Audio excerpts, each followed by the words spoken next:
پھر آپ اپنی کتاب حقیقت الوحی میں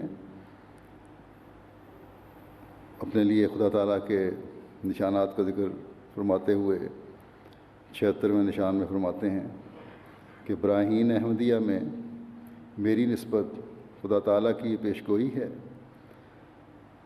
کہ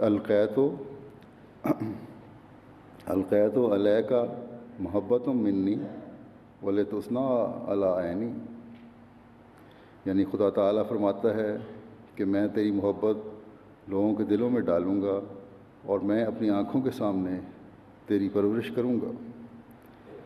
یہ اس وقت کا الہام ہے جب ایک شخص بھی میرے ساتھ تعلق نہیں رکھتا تھا۔ پھر ایک مدت بعد یہ الہام پورا ہوا اور ہزارہا انسان خدا نے ایسے پیدا کیے جن کے دلوں میں اس نے میری محبت بھر دی۔ بعض نے میرے لیے جان دی اور بعض نے اپنی مالی تباہی میرے لیے منظور کی، اور بعض میرے لیے اپنے وطنوں سے نکالے گئے اور دکھ دیے گئے اور ستائے گئے، اور ہزارہ ایسے ہیں کہ وہ اپنے نفس کی حاجات پر مجھے مقدم رکھ کر اپنے عزیز مال میرے آگے رکھتے ہیں۔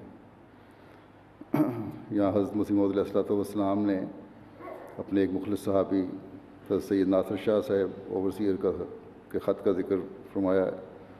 فرماتے ہیں کہ جنہوں نے لکھا ہے کہ میری بڑی تمنا یہ ہے کہ قیامت میں حضور والا کے زیر سایہ جماعت بابرکت میں شامل ہوں جیسا کہ اب ہوں۔